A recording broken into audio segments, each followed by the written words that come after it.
damai sejahtera Allah yang melampaui segala akal. Itulah yang memelihara hati dan pikiranmu di dalam Kristus Yesus Tuhan kita.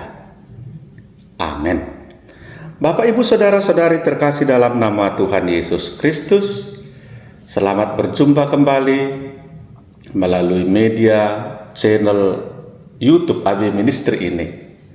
Pada kesempatan kali ini kita bersekutu dengan firman Tuhan yang menjadi khotbah di Minggu Seksagesima tanggal 12 Februari tahun 2023 yang tertulis dalam Mazmur 119 ayat 1 sampai ayat yang ke-8.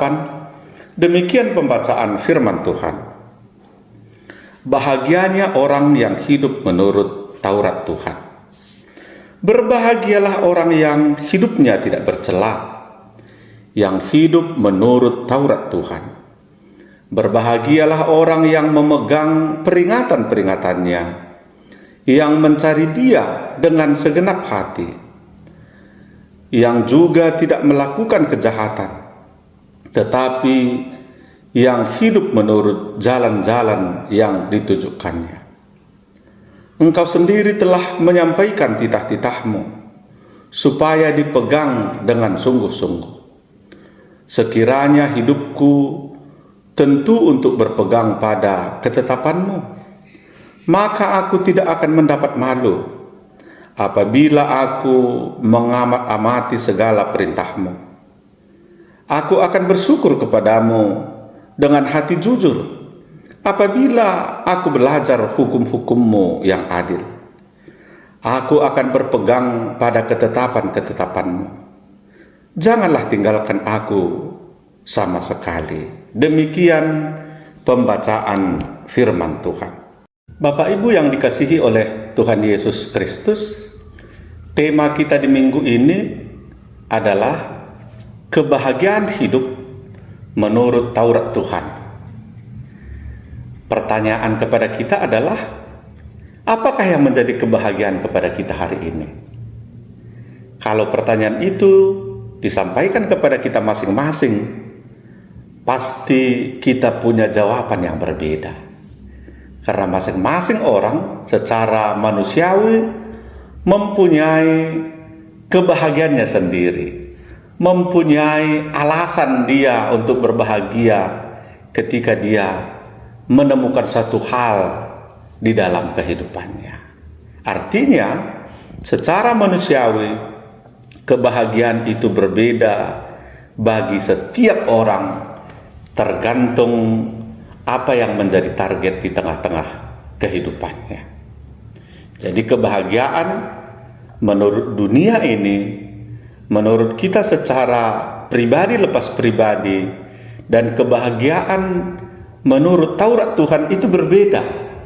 Dan itulah yang mau dijelaskan kepada kita melalui khotbah kita di minggu ini. Saudara-saudara, di awal khotbah ini kami mau menyampaikan sebuah ilustrasi tentang dua orang petani. Dua orang petani ini masing-masing menanam wortel di ladang mereka masing-masing. Ada perbedaan di antara mereka. Petani A, dia mempunyai banyak uang, mempunyai banyak pengetahuan, sehingga segala sesuatu dilakukannya untuk menanam wortel ini dengan ilmu pertanian yang canggih begitu. Pengolahan tanah yang baik, pemupukan yang baik dengan teknologi pertanian yang luar biasa. Akan tetapi petani B, dia kehidupannya hanya pas-pasan, ilmu yang dimilikinya tidak seberapa, tapi dia bertekun menanam wortelnya ini tadi, memupuk seadanya, membuat kompos seadanya, karena memang hanya itulah kemampuannya. Saudara-saudara, di bulan-bulan pertama sudah nampak bagaimana pertumbuhan wortel tersebut. Dan ternyata tanaman wortel si A begitu tumbuh luar biasa, daunnya lebat sekali. Dan tanaman wortel si B ini daunnya hanya kecil-kecil begitu, tumbuh kecil-kecil. Dan apa yang terjadi? Petani A merasa bahagia. Inilah aku, karena ilmu yang kumiliki, maka tanaman wortelku ini tumbuh luar biasa, daunnya luar biasa, lebat sekali.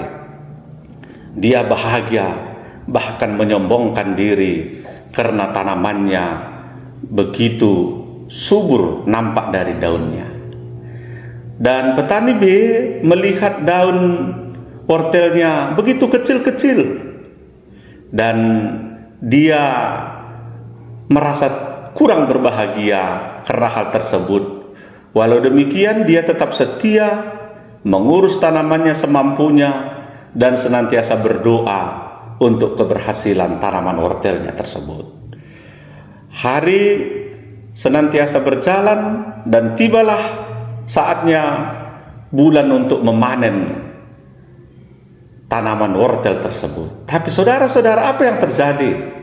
Ternyata petani A yang menggunakan teknologi yang luar biasa itu, tanaman wortelnya hanya daunnya yang lebat, tapi buahnya kecil-kecil. Dan petani B ternyata daunnya kecil-kecil, tapi buahnya panjang-panjang dan besar-besar, luar biasa sekali. Dan apa yang terjadi kepada mereka? Kebahagiaan awal yang ada di petani A tadi berubah menjadi kekecewaan, dan rasa kurang bahagia kepada petani B tadi karena tanamannya daunnya kecil-kecil sekarang sudah berubah berbuahkan besar. Kekecewaannya itu berubah menjadi kebahagiaan. Saudara-saudara, sering di tengah-tengah kehidupan kita terjadi hal yang demikian. Seperti petani A tadi, karena apa yang dilihat di depan matanya, tanamannya, daunnya lebat sekali, dia berbahagia, bahkan berbuahkan kesombongan. Tapi petani B, walaupun dia melihat tanamannya tumbuh kurang sesuai dengan apa yang diharapkan, tapi dia tetap setia dan pada akhirnya berbuahkan kebahagiaan. Sering terjadi hal yang demikian di tengah-tengah kehidupan kita.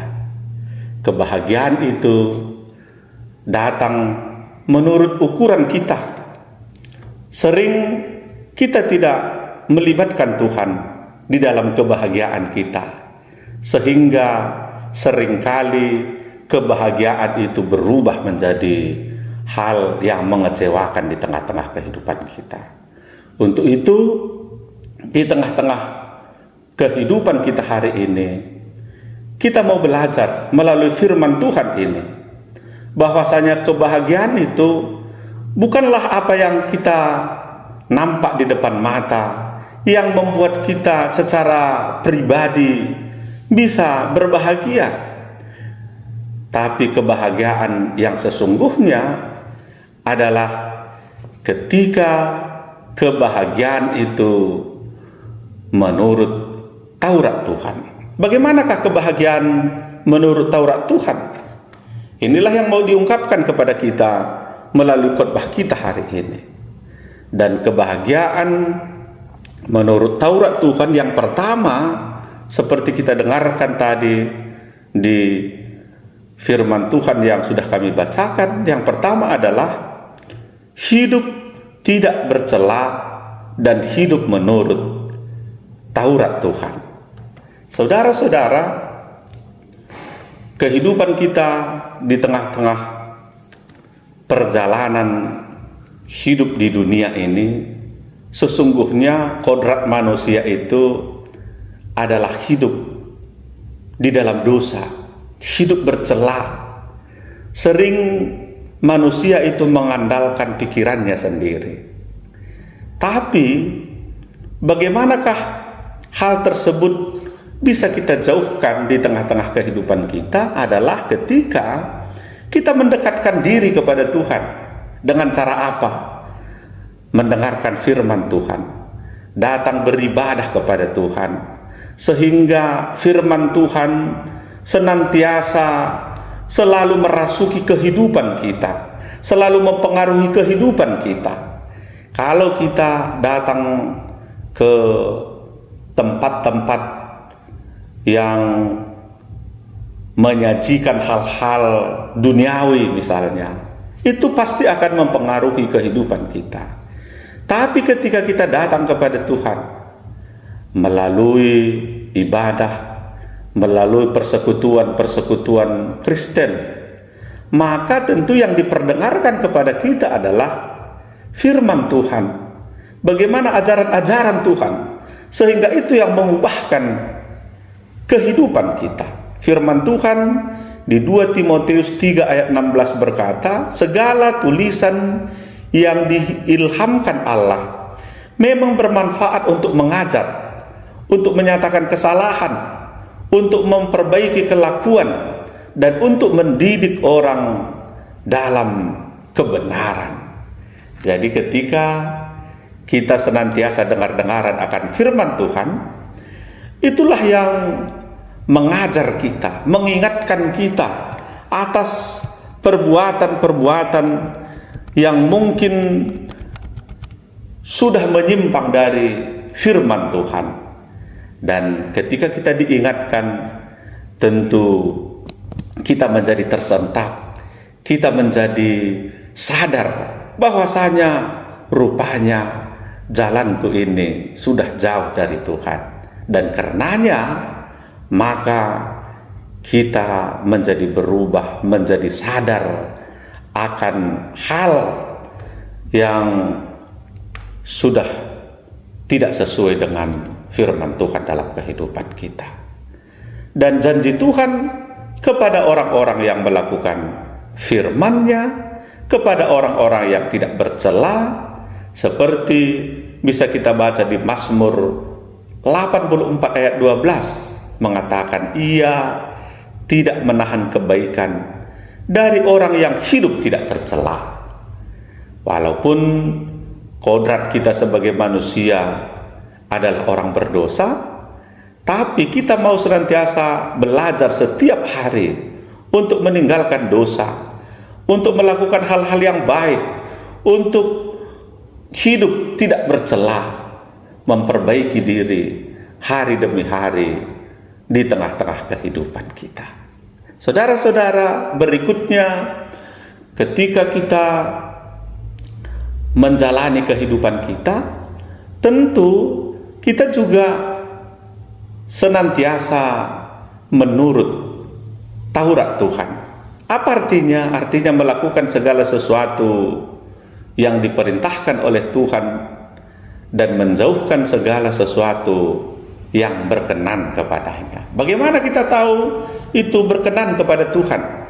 Saudara-saudara, setiap hari Minggu, khususnya gereja Protestan yang ada di Indonesia ini, secara umum semuanya membacakan Taurat Tuhan, Taurat pertama sampai ke-10 di tengah-tengah gereja kita masing-masing.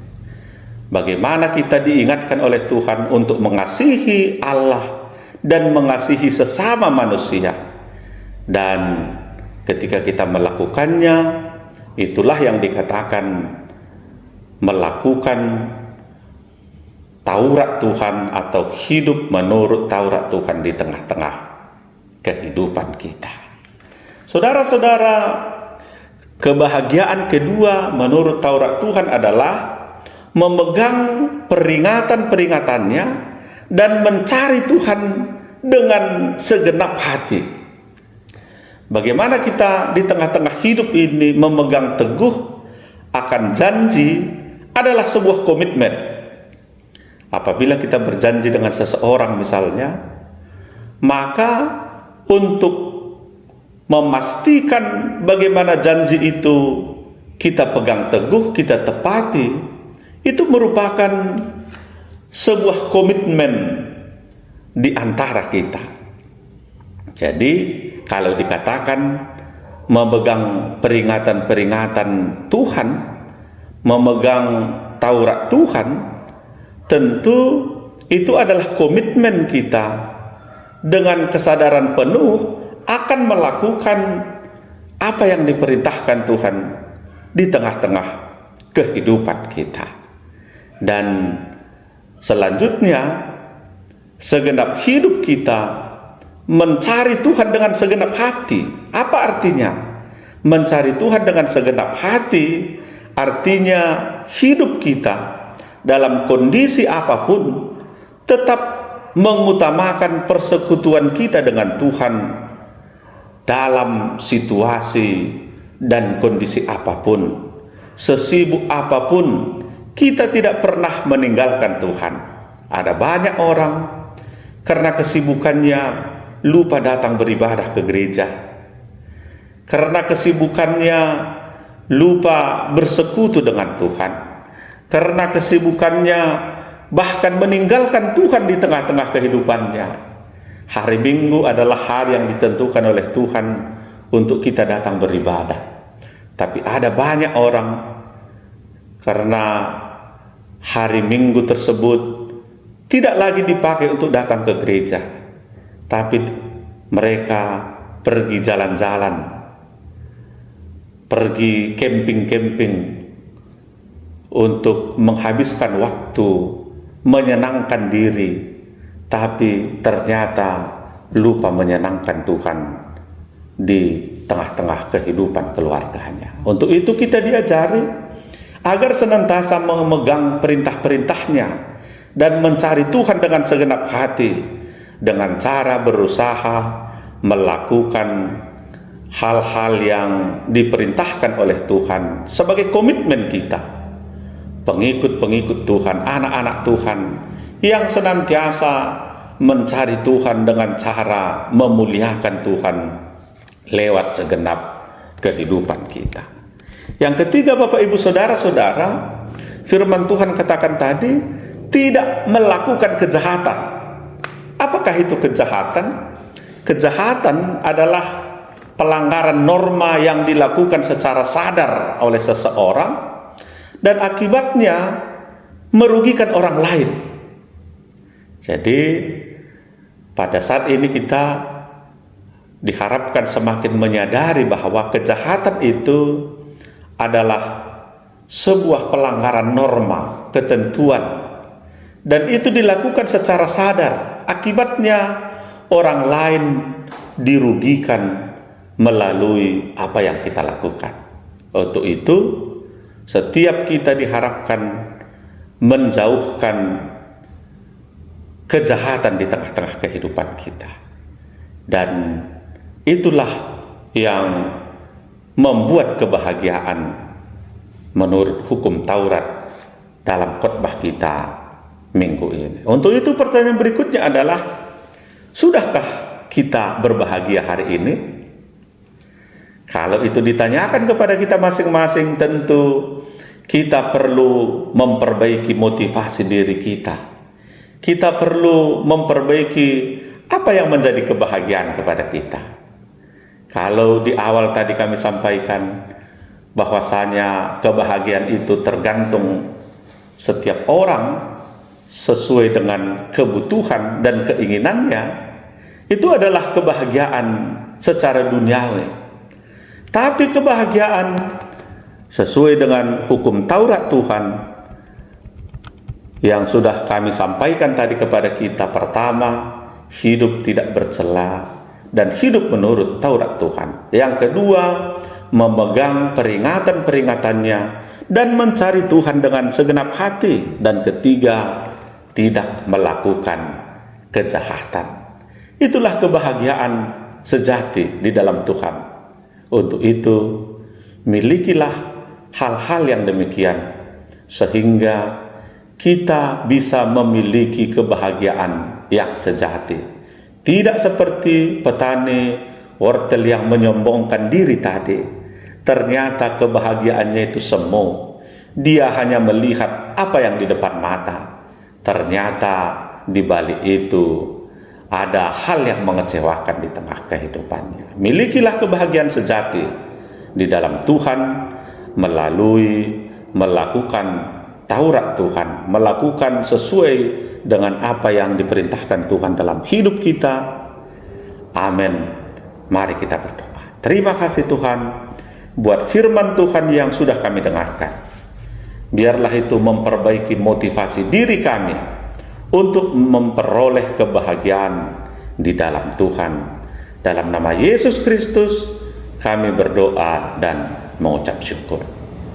Amin. Bapak, Ibu, Saudara-saudara, terima kasih atas atensi waktu yang sudah diberikan untuk mendengarkan channel ini. Kami berharap Bapak, Ibu, Saudara-saudara bisa mendukung channel ini dengan cara like, subscribe, dan komen, sehingga channel ini bisa semakin memberkati banyak orang. Terima kasih. Tuhan Yesus memberkati kita semua. Shalom.